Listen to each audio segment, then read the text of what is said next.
El 5 de mayo, Marfa Goloviznina, de 16 años, iba de Nick a casa de su abuela en Chulia. Ella eligió el camino corto a través de los pantanos oscuros y sombríos. En el bosque, un sendero angosto serpentea entre arbustos y ciénagas. En partes está cubierto por troncos, formando un piso rústico, y entre ellos uno se hunde en el lodo hasta las rodillas. Los charcos son negros como alquitrán, y algunos tienen una capa rojiza, como si hubiera sangre en los pantanos. La joven vio en el sendero a un hombre dormido boca abajo, con bast shoes, caftán y una bolsa sobre la cabeza. La ropa le cubría y solo estaba dormido. La joven lo tomó por un borracho y siguió su camino, pero cuando regresó por el mismo sendero, el 6 de mayo todo era diferente. El cuerpo seguía en el mismo lugar, pero ahora alguien había quitado el caftán y se podía ver que la persona no tenía cabeza. Había una herida en el cuello. Marfa, asustada, corrió a casa y su padre llamó a las autoridades. Esto sucedió en 1892. Hoy tenemos un caso inusual con un giro inesperado en la trama, un true crime literalmente prehistórico. Comparen cómo era antes y cómo es ahora. Abril de 1892, Imperio Ruso, aldea de Starimulán. Un niño ruso entró a la casa de su amigo Udmurto para jugar y escuchó cómo los adultos discutían los recientes desastres naturales en la provincia. Tal vez no notaron al niño sentado detrás de la estufa, o tal vez no sabían que el niño entendía. El invitado Udmurto escuchó una conversación muy extraña y espeluznante. Uno de los adultos contaba que había tenido un sueño en el que mucha gente caía en un abismo aterrador. Las personas asustadas prometieron a Dios cualquier sacrificio por su salvación, y entonces apareció un camino que las sacó del abismo hacia la luz y abundancia. Los udmurtos en la cabaña concluyeron que ese sueño mostraba que Dios estaba descontento y enviaba desgracias por su fe débil. Y eso significa que hay que realizar una oración con el sacrificio correspondiente según el rito. Y como Dios está tan descontento, no hay que escatimar en sangre ritual. A inicios de 1890, la provincia de Viatka sufrió una mala cosecha y luego una epidemia de tifus. La situación era difícil, pero el pueblo de Starimultán casi no sufrió daños. Allí no hubo tifus en absoluto y el hambre solo afectó a unas pocas familias. En el pueblo vivían en su mayoría udmurts, en ese entonces los llamaban báticas. Las aldeas vecinas de Anik y Chulia eran principalmente rusas. La situación allí era difícil. La gente que no pasaba hambre buscaba desesperadamente a los culpables y discutía con los udmurts por la tierra, que milagrosamente no fue afectada por la mala cosecha ni la epidemia. Y el 6 de mayo la joven Marfa encontró un cadáver sin cabeza. El policía llegó al cuerpo solo el 8 de mayo y el oficial apenas el 10. Todo ese tiempo nadie vigiló el cuerpo. El examen mostró que la cabeza fue separada en vida. Había un coágulo de sangre atascado en la tráquea. Los zapatos de la víctima estaban limpios, lo que indicaba que no llegó solo, sino que lo trajeron. No había ni cabeza ni sangre cerca del cuerpo. En la mochila encontraron un certificado con el nombre Conan Dmitrievich Matyunin, campesino de la provincia de Kazán. El comisario Timofeev, por alguna razón, no dejó el cuerpo en el pueblo de Anik, sino que ordenó llevarlo a Starimultán, a los udmurtos. Esto causó desconcierto, ya que formalmente el cadáver fue encontrado en el territorio de Anik, pero la explicación fue que los udmurtos mismos se acercaron al comisario e intentaron mostrarle rastros de sangre en el lugar, y él percibió su comportamiento con sospecha. Quizá le influyeron las charlas de campesinos rusos sobre cómo los udmurtos mantenían la costumbre de silenciar o sacrificar personas a los dioses. El investigador ignoró las rarezas en la ropa del muerto mientras la muchacha caminaba por el sendero. El 5 de mayo, el cuerpo estaba boca abajo con la cara en la tierra y el caftán encima, como si la persona o alguien más lo hubiera cubierto. Tras la muerte, no se veía su rostro. Ella creyó que solo era un hombre borracho dormido en el bosque. Al día siguiente, el 6 de mayo, ella regresó por el mismo camino. El cuerpo seguía ahí, pero ahora el caftán ya no estaba. Resulta que alguien se acercó al muerto, lo revisó, tal vez lo tocó, tal vez buscó en sus bolsillos. ¿Quién fue? Sigue siendo un misterio. Durante ese tiempo, la policía no envió a nadie allí. La chica finalmente les dijo a los adultos que había un hombre decapitado en el sendero.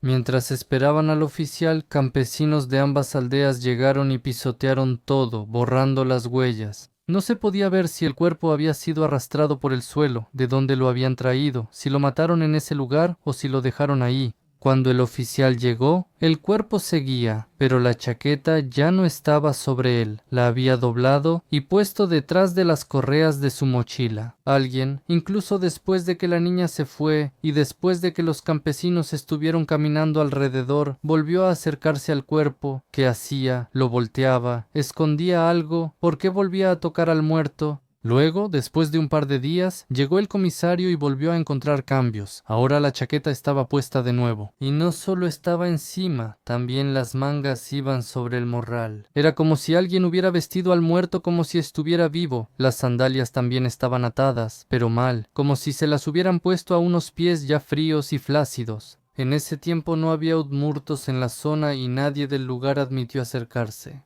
Mientras el cuerpo yacía en el sendero, alguien regresaba repetidamente, le quitaba el caftán, lo dejaba junto a la mochila y luego se lo volvía a poner al muerto. Todo esto sin explicación.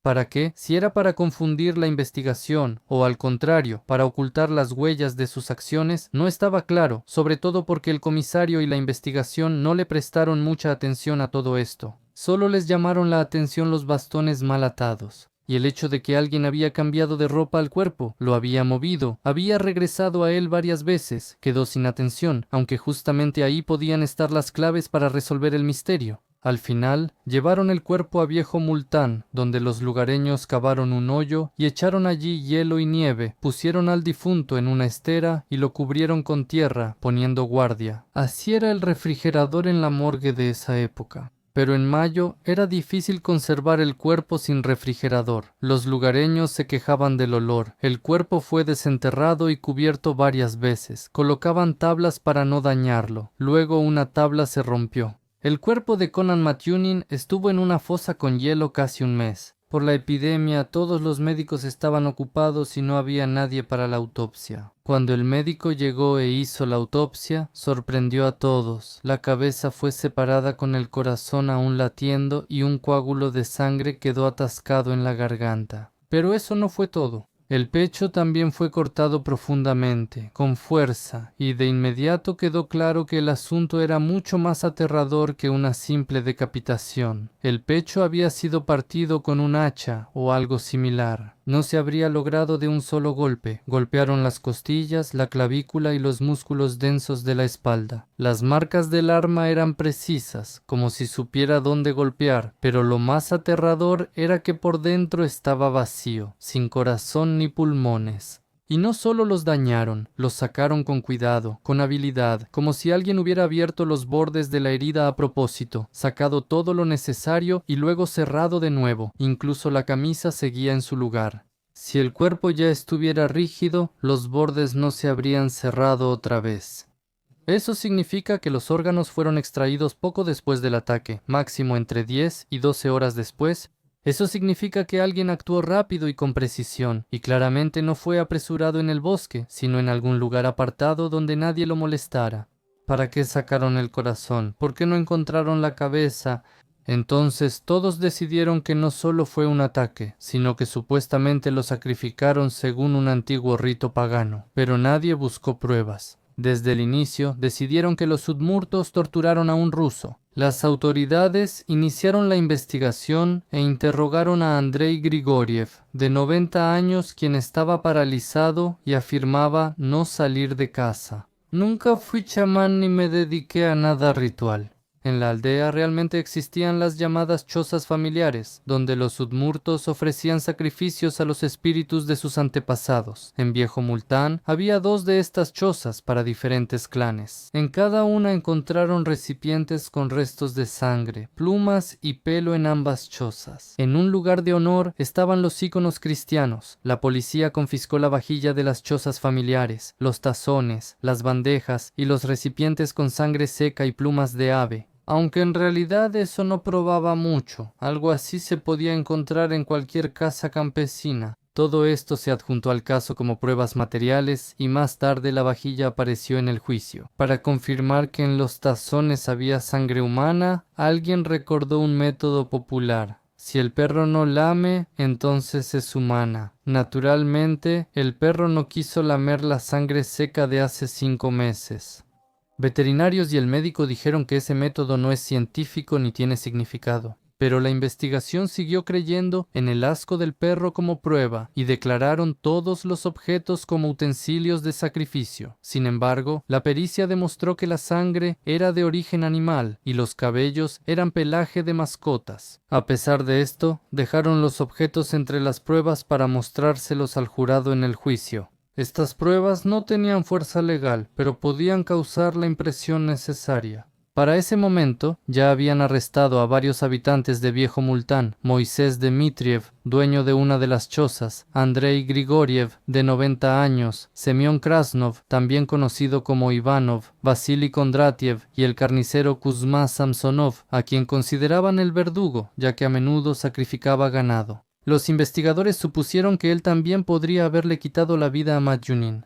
No había pruebas, pero las sospechas fueron suficientes. Por alguna razón, no detuvieron a la esposa de Dmitriev, quien presuntamente ayudó a sacar el cuerpo. Antes de arrestar a Dmitriev, la policía interrogó a 2 locos locales, Mikhail Titov y Konstantin Moiseyev. Los metieron en el sótano, los intimidaron, los golpearon y de Moiseyev obtuvieron confesiones. Recordó cómo el funcionario local Semyon Krasny una vez llevó a un vagabundo por el pueblo. Se dice que ese hombre se detuvo en la casa del guardia Kondratiev.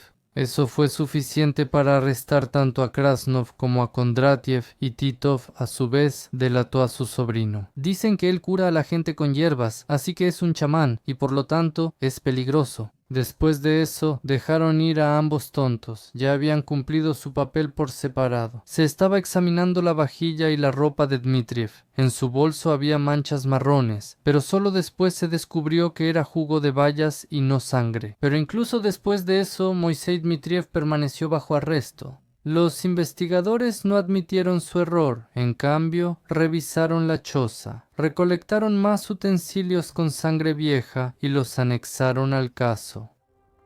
El tiempo pasaba sin pruebas. Entonces la policía decidió recurrir a informantes. Colocaron a algunos udmurtos locales junto a los detenidos para que escucharan una confesión, pero no obtuvieron nada nuevo. Aún así, la policía, que en el Imperio ruso también se llamaba policía, insistía: hay un caso, crímenes y acusados, aquí están. Mientras tanto, cambiaron al oficial de policía en el pueblo. El nuevo oficial, aunque aterrador, actuaba distinto. Era amistoso y evitaba movimientos bruscos, pero su amabilidad era solo superficial. Un día le pidió prestados 10 rublos a un campesino rico, Vasily Kuznetsov. Una persona respetada pide una pequeña cantidad para un uniforme. ¿Cómo no dársela? Días después, el policía volvió a ver a Vasily y le pidió 15 rublos. El campesino se sorprendió. «¿Pero si no me has devuelto los 10?» y pronto pareció sospechoso. El policía ofendido recordó que Kuznetsov estuvo de guardia en la patrulla nocturna el 4 de mayo, lo que automáticamente lo convertía en un posible testigo o participante.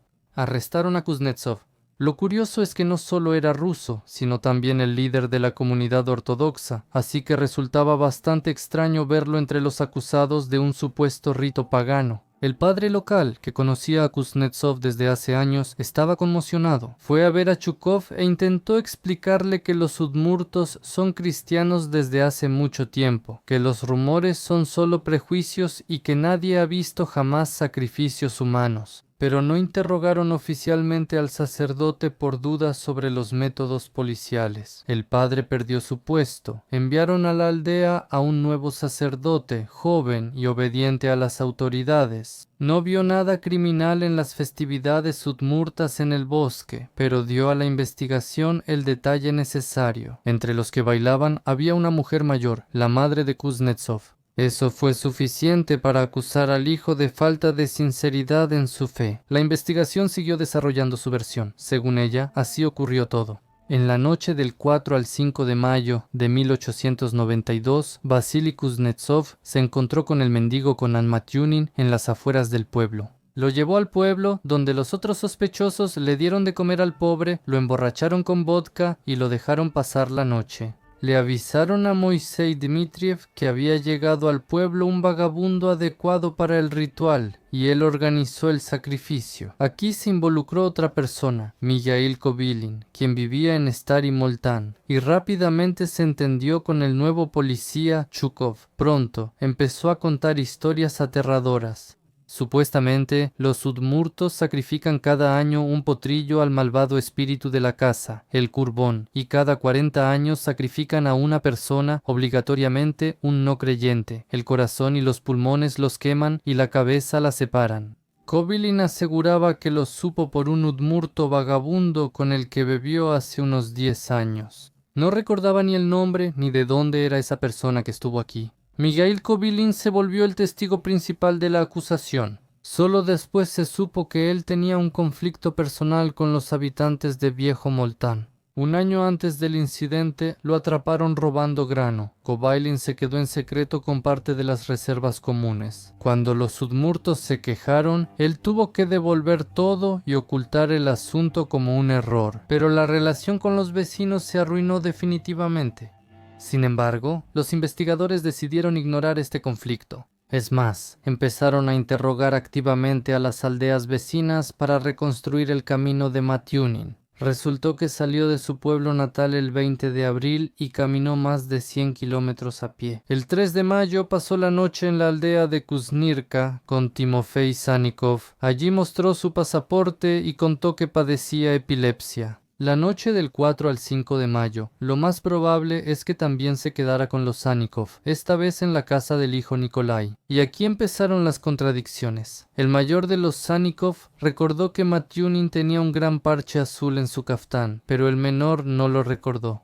El investigador Raevsky, aferrándose a esta discrepancia, propuso una versión. Entonces, había dos mendigos diferentes, uno Matyunin y otro desconocido. Los testimonios de los habitantes de Stary Multan también se dividieron. Algunos vieron a un mendigo con un parche azul, otros a un borracho, otros a uno con un cigarro de liar. Todo esto podría coincidir con la descripción de Matyunin, pero también podría no coincidir. El hecho es que ninguno de los testigos pudo identificarlo con certeza. Todo se basaba en suposiciones y coincidencias. Conan Matyunin no era solo un vagabundo, sufría de epilepsia, y en esos tiempos eso se consideraba una sentencia. No podía trabajar en el campo ni en la herrería, los ataques podían ocurrir en cualquier momento.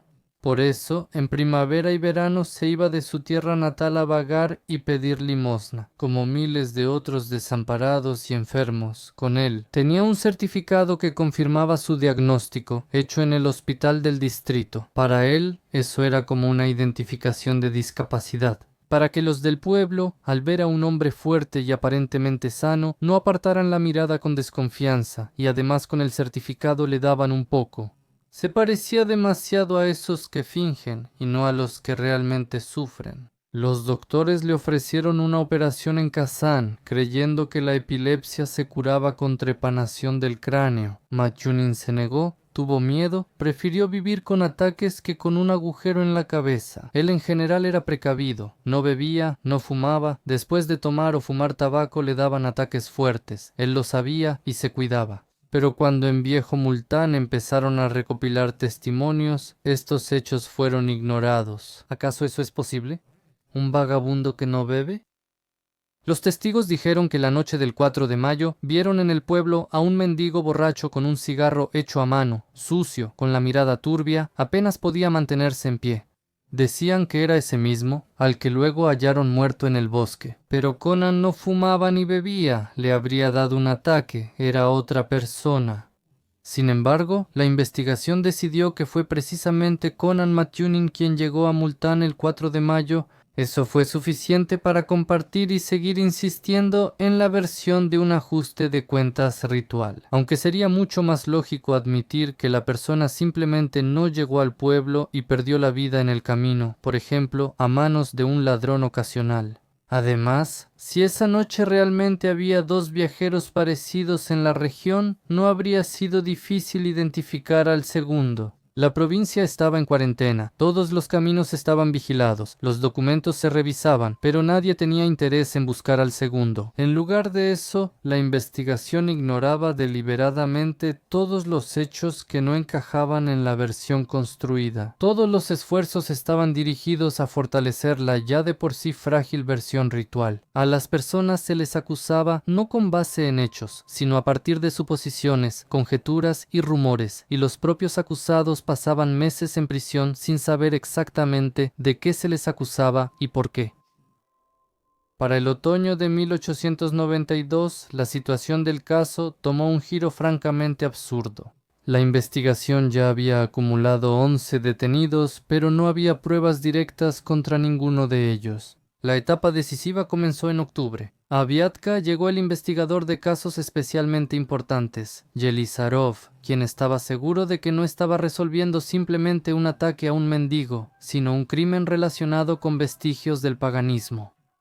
Yelizarov no llegó para buscar la verdad, sino para confirmar una hipótesis. Incluso antes de analizar los hechos, él ya había tomado partido por la acusación. Para las autoridades, el caso de Multan era ya símbolo de la lucha entre civilización y barbarie. Era difícil rechazar una metáfora tan bonita, por eso el apoyo a la acusación venía desde arriba. La tarea principal no era simplemente probar la culpabilidad de cada uno de los arrestados, sino confirmar el mero hecho de la existencia de uno. V1. El asunto no era tanto quitarle la vida a Matiunin, sino el trasfondo político y cultural. Demostrar que en el centro de Rusia, en un imperio que se enorgullecía de su gobierno ilustrado, todavía vivían personas que realizaban rituales paganos. Por esta razón, la parte acusadora hacía todo lo posible para mostrar a los udmurtos como exóticos y atrasados, y para presentar pruebas que no tenían validez legal. Las reunían para causar miedo y repulsión en el jurado. Después de 2 años de investigaciones, comenzó el primer juicio del caso Moltansky. Los udmurtos fueron acusados de privar de la vida de manera ritual al campesino ruso Konan Matyunin. La investigación giraba en torno a una sola idea, que los Batiaki supuestamente los sacrificaron a sus dioses. En el caso figuraban chozas, tazas y un supuesto caftán ensangrentado. El fiscal Raevsky relataba sobre un terrible ritual. A una persona elegida la atraen a la aldea, la mantienen encerrada, luego la llevan a la choza ancestral, la cuelgan, le separan la cabeza, le extraen el corazón y queman los órganos en una hoguera. Hablaba con seguridad y pasión, como si hubiera sido testigo. El relato causó impresión en los campesinos del jurado provenientes de las aldeas vecinas. A 7 de los 11 acusados los declararon culpables, les dieron trabajos forzados y exilio. Solo a 3 de los más discretos los absolvieron. La acusación ganó a primera vista, pero todo el caso desde el principio hacía agua por todos lados. La versión de la investigación no se basaba en hechos, sino en rumores. Ningún testigo vio el ataque, todas las pruebas eran circunstanciales. La única cosa que de alguna manera vinculaba a los arrestados con el caso era una vieja vajilla del pueblo, en la que, según decidieron los policías, se guardaba sangre humana. La pericia mostró que la sangre podía ser de ave o, en ciertos casos, solo jugo de bayas. Los defensores no se rindieron. El abogado Driagin presentó una casación al Senado. La queja resultó convincente y el Senado reconoció que el caso se llevó a cabo con irregularidades. Las acusaciones se basaron en suposiciones. Todo fue enviado para su revisión a otro tribunal, en otra ciudad. Comenzó el segundo proceso. Ahora en el Abuga, las mismas personas, las mismas acusaciones, otra vez historias sobre chamanes, el dios maligno Kurbón, que exige corazones humanos, de nuevo pruebas, tazones con manchas secas y un testigo que escuchó algo hace 10 años de un vagabundo borracho. De nuevo sentencia, 7 personas culpables y trabajos forzados, pero la defensa no se rindió. La tercera audiencia fue en mayo de 1896, ahí todo empezó a cambiar. Los abogados Driagin y Korobchevsky presentaron en el tribunal hechos concretos, no leyendas rituales. Uno de los expertos, el etnógrafo Vereshchagin, declaró directamente que entre los udmurtos nunca existió la tradición de hacer sacrificios humanos, ni siquiera en los rituales más antiguos. no se han reportado casos así. El abogado Korobchevsky viajó él mismo a Multán y encontró esa misma choza, mostrando que la construcción era demasiado baja. Ni siquiera un solo hombre adulto cabría ahí, mucho menos arrastrar a una persona, blandir un hacha, quemar órganos y realizar un ritual. Y nadie en el juicio pudo explicar cómo podían meter cuerpos en esa choza. Todo parecía forzado. El lugar donde encontraron el cuerpo, nadie lo examinó bien. Las astillas con sangre que los campesinos le mostraron al alguacil, él las tiró al pantano con irritación, igual que los troncos en el sendero, supuestamente empapados de sangre. Nadie lo revisó, todo lo que no encajaba en la versión ya preparada simplemente lo descartaban. El alguacil Timofeyev, el mismo que llevó el caso primero, se encontró en una situación incómoda. Resultó que él mismo estuvo dentro de la choza, vio el lugar, pero en los documentos oficiales no mencionó nada de eso. Nunca explicó por qué, tal vez no lo consideró necesario o no quiso destruir la bonita leyenda. Los testimonios de los testigos eran confusos, las confesiones se obtenían bajo presión y las pruebas resultaban ser inútiles. Al final, quedó claro que nadie fue sorprendido. Todo el caso se basaba en rumores y fantasías. Y el 4 de junio de 1896, el tribunal pronunció un veredicto de absolución. Todos los cargos, tanto de asesinato como de ritual, fueron considerados infundados y los acusados quedaron en libertad. Fue una sensación, la prensa explotó, periodistas, escritores, abogados, decenas de personas siguieron el proceso y no ocultaron su actitud. Víctor Korolenko, escritor y publicista, se convirtió casi en la voz de la defensa con sus artículos. Denunciaron lo absurdo de la acusación. El abogado Konin llamaba a este caso una vergüenza para la investigación.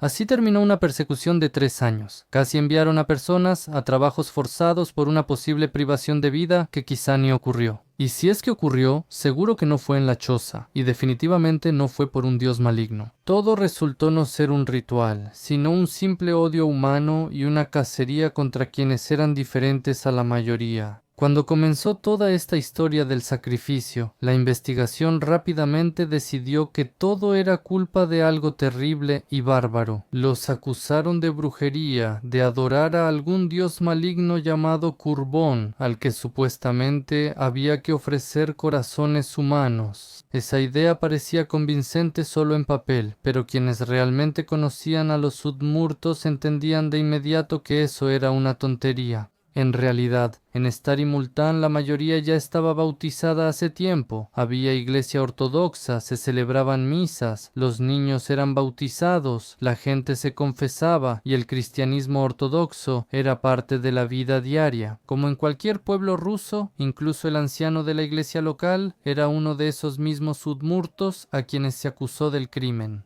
El sacerdote que servía en Multán incluso antes de los arrestos aseguraba que nunca hubo ningún tipo de asesinato ritual en el pueblo. Si hubiera pasado algo parecido, él se habría enterado. Los campesinos iban a él para confesarse y contarle sus problemas. No había ni una señal de que alguien estuviera matando personas en honor a dioses paganos. Sí, los udmurtos conservaban algunas costumbres antiguas. Por ejemplo, se reunían en chozas familiares, pequeñas construcciones de madera, donde a veces encendían velas o sacrificaban aves. En las fiestas era costumbre preparar carne, con la que se agasajaba a los habitantes y a la aldea, y una parte se donaba a la iglesia. Precisamente estas fiestas, en las que se preparaban platillos de aves y carne de res para las personas, se llamaban sacrificios, y esto no era un secreto. En esas chozas no ocurría nada que saliera de los límites de la superstición del pueblo. Simplemente, algunos recordaban a sus antepasados, otros pedían salud, a veces dejaban un pedazo de pan, servían leche, susurraban algo en su propio idioma. Pero todo eso es lo mismo que la costumbre rusa de dejar un dulce en la tumba. Ni sangre ni sacrificios, solo memoria.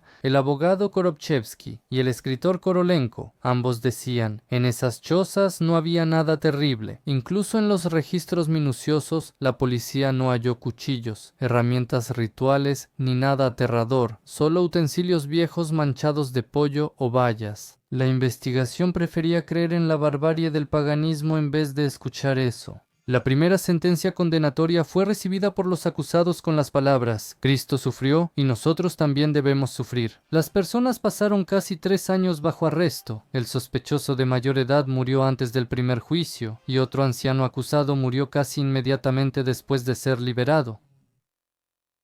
Ya después del veredicto absolutorio, se encontró la principal prueba. En cuanto el pantano se secó un poco, 2 campesinos locales fueron a recoger musgo y se toparon con una cabeza en la ciénaga seca. Apareció literalmente a unos pasos del lugar donde estaba el torso, en ese mismo pantano donde, al parecer, la decapitaron, pero no se la llevaron. Este hecho hizo que todas las sospechas se desvanecieran por completo. Si no se llevaron la cabeza para un ritual, entonces todo se reduce a una simple crueldad por un conflicto entre campesinos. Parecería que la cabeza encontrada debería haber hecho que la policía continuara la investigación, ya que los culpables no fueron encontrados, pero algo salió mal. Prestav Timofeyev, a pesar del hallazgo, declaró: "No hay fundamentos ni motivos", y el caso se archivó. Mientras tanto, se formó una imagen del crimen. Todas las pruebas apuntaban a los verdaderos culpables, 2 campesinos rusos de una aldea vecina, que pidieron mudarse con los udmurtos a tierras mejores, pero se les negó y ellos guardaron rencor. Ellos esperaban que tras un escándalo, los udmurtos de los campos fértiles fueran enviados a trabajos forzados y así los campesinos vecinos se quedaran con sus tierras. El profesor de medicina forense, Feodosy Patenko, confirmó que la privación de la vida no fue ritual, sino una imitación por venganza, tras la negativa de aceptarlos en la comunidad y darles un terreno. Pero los nombres de los verdaderos culpables, Timofey Vasyukin y Yakov Koneshin, se supieron solo 3 décadas después, cuando uno de ellos confesó durante una confesión. Entonces, ¿cómo fue la verdadera historia? A Matyunin le quitaron la vida no por un sacrificio, sino por un conflicto de tierras. El torso lo arrojaron en el lado de Multán, la cabeza la tiraron al pantano. Eso parecía un enigma para culpar a otros. Las voces de la verdad se alzaron demasiado tarde, cuando todo el espectáculo ya había terminado, y aún así, la verdad salió a la luz. Más de 3 años después de la privación de la vida, cuando el pantano aflojó su agarre, la gente encontró la cabeza. Todo sin leyendas, sin rituales, sin misticismo, sin dioses antiguos, solo la privación de la vida por maldad y envidia y el arrepentimiento en la confesión antes de la muerte. El tribunal absolvió a los campesinos de Stary Multan, pero pagaron un precio enorme. Escriban lo que piensan sobre este caso, den like, dislike y vean otros videos en el canal. Salen, aunque no siempre reciban notificaciones al respecto.